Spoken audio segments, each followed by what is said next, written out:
Bismillahirrahmanirrahim. Assalamualaikum warahmatullahi wabarakatuh. Ad-Darsul Rabi' Ashar, pelajaran ke-14, Al-Hayatu As-Sihhiyatu atau Healthy Lifestyle atau hidup sehat.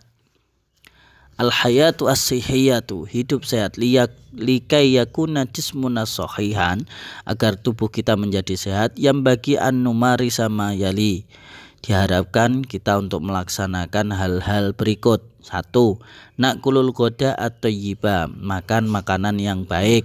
2. Numari suriyadhatal badaniyah, melaksanakan olahraga tubuh. Atau nanalu ar-rohata al-kafiyah, mendapatkan istirahat yang cukup. Yang pertama, natanawalul goda atau yiba, makan makanan yang baik. Li'annal goda'a masdarut taqatil lazimati lil amali. Li'anna, karena al-goda'a makanan, masdarut taqati, sumber kekuatan atau energi, al-lazimah yang utama, lil amali, untuk bekerja.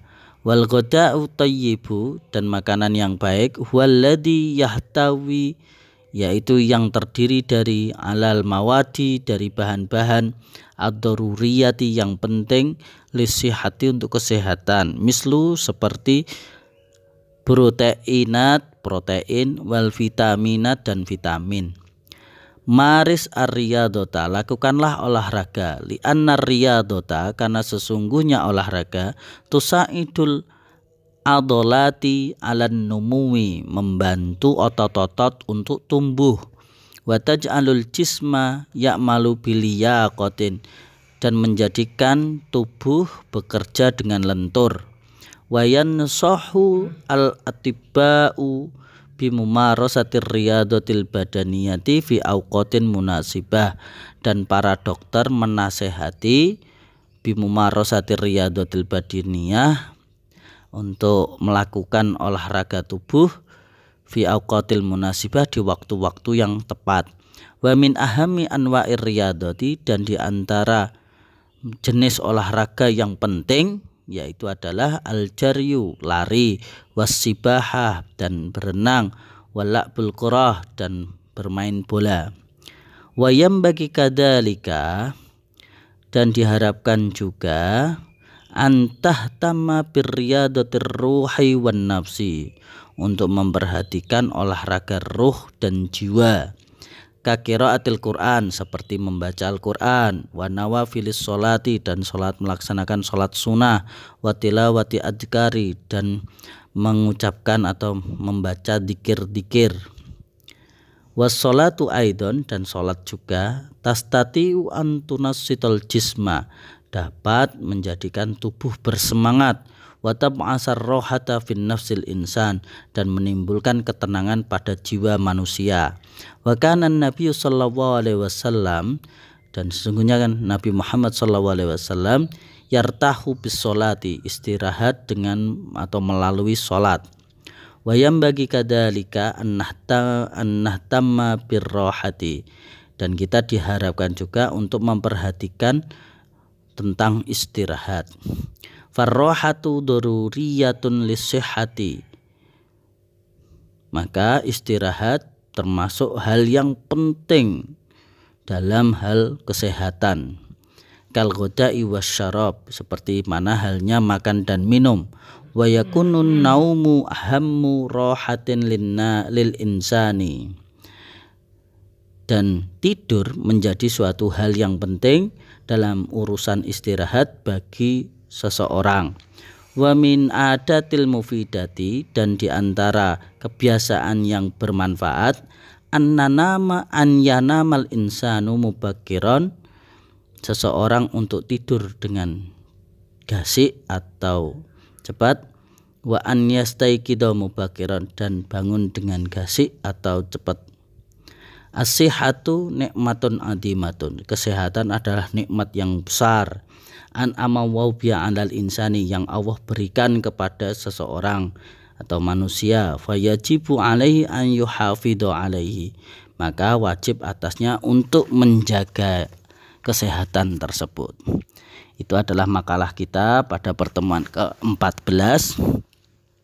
Selanjutnya kita masuk kepada kaidah nahwu. Kaidah nahwu kali ini yaitu adalah al-ismul mu'rab. Ismu mu'rab yaitu kebalikannya daripada ismu mabni di pertemuan ke-13. Kalau ismul mabni adalah isim yang harokatnya tidak bisa diganti, harokat belakangnya tidak bisa diganti atau tidak bisa dirubah, tetap. Nah, berbeda dengan ismul mu'rab. Ismul mu'rab yaitu adalah ismul ladzi tatagayyaru harokatu akhiru. Isim yang mana harokat belakangnya selalu berubah-ubah. Bitaghayyuri atau bitaghyiri mauqihi minal jumlah, berdasarkan perubahan posisi atau lokasi daripada isim tersebut dalam sebuah kalimat. Beda lokasi atau beda posisi atau beda tugas, beda juga harokatnya. Ya, wayang qasimu ila salasati aqsamin. Ismu mu'rab dibagi menjadi 3 bagian: ismul marfu, ismul mansub, dan ismul majrur. Ismul marfu berarti yang harokatnya dhammah, ismul mansub berarti yang harokat terakhirnya fathah, ismul majrur berarti yang harokat terakhirnya kasroh. Seperti al-qiraatu hiwayatun mumtani'atun. Qiraatun di sini adalah mubtada marfuun bidhammah. Ya. Contoh kedua, yajibu Ahmadu al-qiraata. Al-qiraata di sini adalah maf'ulun bih mansubun bil fathah. Ya, qiraata mansub bil fathah. Posisinya sebagai maf'ulun bih. Contoh ketiga, qiraah juga, yajibu Ahmadu bi qiraatil qisasi. Ya, bi qiraati, bi di sini harfu jar, qiraatin di sini ismu majrul bil kasrah li anhu masbukun bi harfu jar bi. Ya, itu adalah ismu marfu, ismu mansub, dan ismu majrur daripada asmaul mu'rab atau ismul mu'rab. Kemudian untuk penjelasannya daripada alamatur raf'a wan nasab wal jar. Ya, alamatur raf'a ada 3. Alamatur raf'a ada 3. Jadi untuk tanda daripada marfu itu ada 3 jenis. Pertama, marfuun bidhammah, berarti jelas harokat belakangnya adalah dhammah. Ya, harokat di belakangnya dhammah. Kemudian itu berlaku untuk mufrad, jamak muannats salim, dan jamak taksir. Sedangkan marfu juga ada yang beralamatkan dengan menggunakan alif. Jadi alamatur raf'ihi atau marfuun bi alif, gitu ya. Alamatur raf'ihi alif, yaitu berlaku untuk musanna atau yang jumlahnya 2. Najahat tolibani, maka tolibani adalah fa'ilun marfuun bi alif, gitu ya. Yang ketiga, alamatur rafa' bil wawi, dengan menggunakan wawu. Ya, alamatur rafa'nya itu wawu.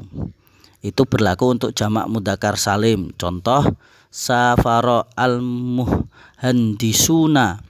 Safara al-muhandisuna. Al-muhandisuna di sini adalah fa'il marfuun bil wawi atau fa'ilun marfuun wa alamatu raf'ihi wawu, gitu. Berikutnya adalah alamatun nasab. Alamatun nasab di sini ada 2, yaitu alamatun nasab bil fathah yang pertama, yang kedua alamatun nasab bil ya'i, yang ketiga alamatun nasab bil kasroti. Jadi alamatun nasab di sini ada 3, ya. Seperti mana halnya dicontoh, alamatun nasab yang pertama yaitu adalah menggunakan bil fathah. Ya. Ra'aitu at-tabiba, fathah, ya. Tabiba fathah belakangnya. Posisinya sebagai maf'ulun bih mansubun bil fathati. Yang kedua yaitu adalah nasab dengan alamat nasabnya ya, yaitu berlaku untuk musanna dan jamak mudzakkar salim. Contoh, sofahtu al-waziraini, marartu bil muallimina, ya. Waziraini, roini, itu yang kedua, yang jamak mudzakkar salim muallimina, ya, mansubun ya, menggunakan ya atau alamatun nasbi ya. Posisinya di situ adalah sebagai maf'ulun bih mansubun bil ya'i atau mansubun wa alamatun nasbihi ya. Yang ketiga nasab bil kasroh.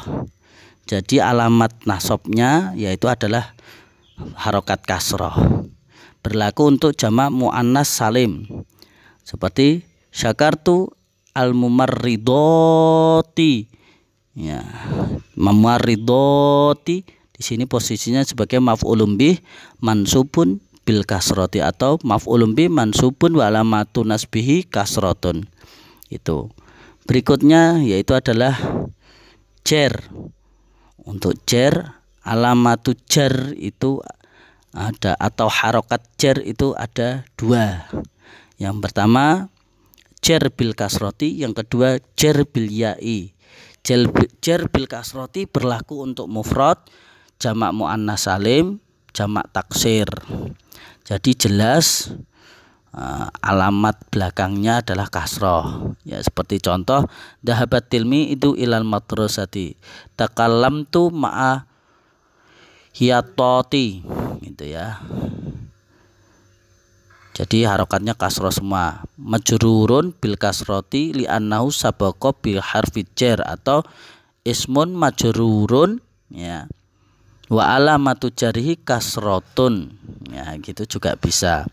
Yang kedua jar bil ya'i, jar yang alamat jarihi menggunakan ya, yaitu berlaku untuk musanna jamak mudzakkar salim.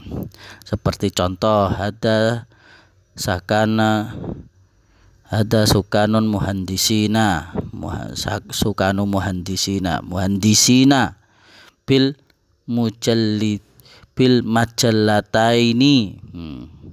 Itu kalau musanna bil majallataini. Kalau jamak mudzakkar salim al muhandisina. Jadi di sini adalah majrurun wa alamatu jariyah, gitu ya. Silakan nanti kalau ada yang belum paham atau mau ditanyakan silakan. Untuk latihannya silakan dikerjakan masing-masing. Untuk kata mutiara pada pertemuan ke-14 ini yaitu adalah laisal fata man yaqulu kana abi walakinal fata man yaqulu ha anada. Laisal fata bukanlah seorang pemuda, man yaqulu barang siapa yang mengatakan kana abi, ini lo bapakku.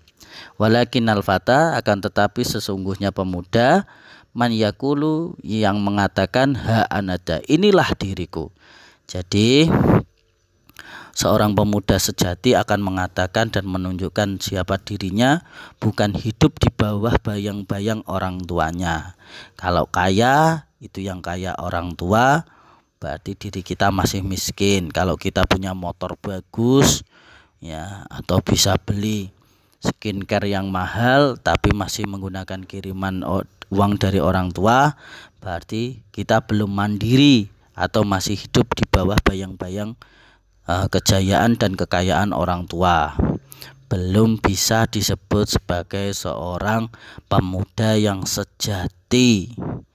Pemuda sejati akan menunjukkan prestasinya sendiri, menunjukkan membuktikan pada dunia akan kemampuannya sendiri, ya, hidup dengan mandiri, tidak selalu menyusahkan orang tua, bahkan kalau perlu membantu dan memudahkan kehidupan dan perjalanan orang tua. Nah, monggo kita tanya pada diri kita masing-masing, kira-kira kita ini sebagai seorang mahasiswa dan mahasiswi masih nyusahkan orang tua atau enggak? Masih jadi benalu bagi orang tua atau tidak? Sudah mampukah kita meringankan beban orang tua kita atau malah hanya menjadi tambahan beban yang menyulitkan orang tua? Silahkan dijawab masing-masing. Cek HP-mu, siapa yang belikan, yang mampu beli sendiri atau masih dibelikan orang tua. Cek laptopmu, itu hasil usaha sendiri atau dibelikan orang tua. Cek motormu, itu hasil usahamu sendiri atau masih hasil dari pembelian dan pemberian orang tua. Ya. Cek kuliahmu, bayar dewe atau masih dibayari orang tua. cek kos-kosanmu, tempat tinggalmu itu dibayari orang tua atau kamu bayar sendiri? Kalau masih jadi beban orang tua, berarti kita juga harus siap suatu hari kita akan juga dibebani oleh anak keturunan kita. Tapi kalau kita bisa mampu ya pada kehidupan ini sebagai seorang pemuda, kita mampu meringankan beban orang tua, mudah-mudahan ke depan kita pun juga akan diringankan beban kita oleh anak keturunan kita. Ya, silakan tanyakan pada diri masing-masing, kira-kira diri ini ya atau diri kita ini adalah tipe yang seperti apa. Jawabannya ada dalam diri kalian masing-masing, dan silakan pilih, tentukan jalan kehidupan kalian dan bertanggung jawablah atas pilihan kalian masing-masing. Terima kasih. Sampai ketemu lagi. Assalamualaikum warahmatullahi wabarakatuh.